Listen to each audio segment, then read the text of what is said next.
Hey everyone, and welcome to this explainer. Today we're digging into a truly fascinating text by Shui Feng from 2013. And I'll be honest, it pretty much takes everything we've been taught about self-improvement and flips it completely on its head. I mean, think about it. We've always been told to save up, build our reserves, and hold on to our resources, right? But what if doing all of that is the exact thing holding you back? Today we're exploring the energy paradox. Why accumulating energy might be a trap, and we're looking at the core tension between traditional self-cultivation and actual, genuine elevation. Okay, let's dive into this. So you've probably heard this quote before. It is easier for a camel to pass through the eye of a needle than for a rich man to enter the kingdom of heaven. The author of our source text uses this super famous statement by Christ Jesus not really as a religious sermon, but to set up a massive philosophical paradox. It introduces this really provocative idea that the very act of accumulation, of gathering more wealth, more stuff, more power, might actually carry some serious hidden dangers when it comes to our spiritual growth. And that leads us to a really fascinating question. Is having more energy always a good thing? I want to pose this directly to you. We literally all just accept the myth that saving your energy, whether that's physical, financial, or emotional, is a net positive. It's supposed to make you stronger and more secure. But the text we're analyzing today challenges that baseline assumption head-on. What if hoarding everything is actually a trap that stops you from leveling up? Let's explore that further. Welcome to Section 1, the myth of cultivation, the belief that hoarding energy leads to elevation. Traditional theories constantly tell us to save our energy. Avoid excessive joy or sorrow to conserve emotional energy, and even avoid sexual activity to prevent physical energy loss. The text actually admits this makes total sense for basic everyday survival, but for true elevation, it argues this advice might be entirely backward. Now, before we go any deeper, we need to understand the unique vocabulary the author uses here. When the text says material energy, they aren't just talking about your bank account. Yes, it absolutely includes money, treasures, and material possessions. But crucially, it also includes physical vitality and sexual essence. Yep, the author groups physical wealth and bodily fluids into the exact same category. They're all just material. And honestly, that brings us right to the big twist. Section 2, the accumulation trap. Why having more keeps you grounded. So the crucial point is That gathering material energy acts as a giant anchor. And to drive this home, the author uses this incredibly striking metaphor. A dog, given a mountain of bones and meat, gets ample energy, but it will never become a dragon. Its canine nature is only strengthened. Think about how visual that is. You can give a dog the greatest resources on Earth, literal mountains of energy. It doesn't magically sprout wings and transform into a mythical dragon, does it? Nope. It just becomes a highly satisfied, really comfortable dog. The excess material energy doesn't change its fundamental nature, it just deeply reinforces its most basic instincts. So how does that dog metaphor apply to us humans? Well, when we have abundant material resources, this chain reaction happens. First, we feel totally content with just mere human existence. We get super comfortable. Second, because we're so comfortable, we become way less inclined to engage in rigorous self-cultivation.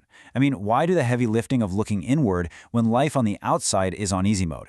And finally, the tragic result, according to the text, we completely miss the opportunity for self-elevation. The comfort of the material basically puts our spiritual ambition to sleep. So if hoarding material keeps us trapped, how do we actually break free? Let's move to Section 3, enlightenment and emptiness, finding the essence of life when energy is low. The text hits us with this totally counterintuitive truth right here. True enlightenment often happens when our physical energy is actually at its absolute lowest. Let's walk through exactly how this plays out. Step 1. Imagine a highly ambitious person who suddenly falls seriously ill. Step 2. Because of this illness, their physical energy completely tanks and all that relentless material ambition just diminishes. The desperate drive for wealth and status just fades away, which beautifully leads to Step 3. With that heavy material drive finally gone, they have the space to begin exploring and yearning for worlds beyond the physical. Losing that material energy actually strips away our worldly illusions. There's this common saying the text uses that just perfectly captures this. As a person nears death, their words become kind. Why do people become so incredibly kind when the end is near? The author points out that when death is imminent, a person has basically zero material energy left in the tank. And it's exactly in that state of severe energy depletion that our core humanity and ultimate understanding are finally allowed to surface. Lacking energy actually forces a profound degree of enlightenment. Okay, let's pivot now to a super specific and highly debated part of this idea. Section 4. Hoarding versus releasing. The physical and psychological impacts. And this brilliantly illustrates the core debate over physical vitality and sexual essence. Like we talked about, many traditions insist on strict non-consumption, claiming you have to hoard this energy for spiritual elevation. But does that actually work?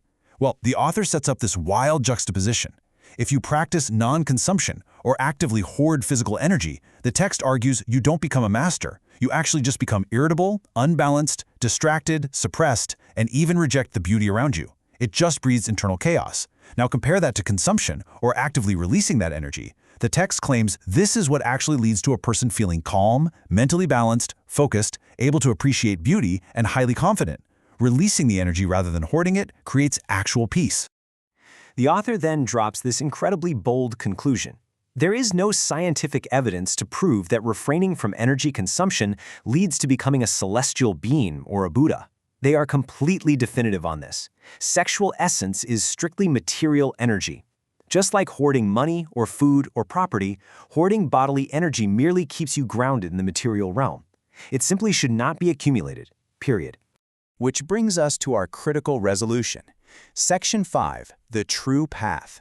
Shifting focus from material to the ethereal. Now, what's really interesting about this slide is how it frames the solution. If the goal isn't to hoard wealth or physical vitality, what is the real energy we should be gathering? Where should our focus go?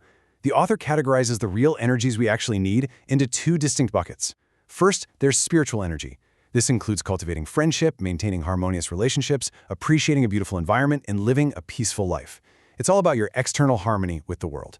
Second, we have soul energy, and this is super active. Selfless contribution, the act of labor creation, experiencing pure joy, longing for a good life, and yes, engaging in romantic and affectionate interactions. Notice the huge difference here. These aren't material things you can lock away in a vault.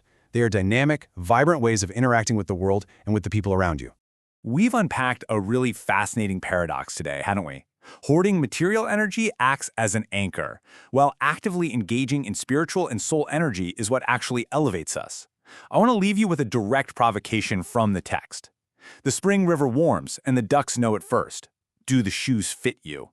The author is challenging you to look closely at your own life.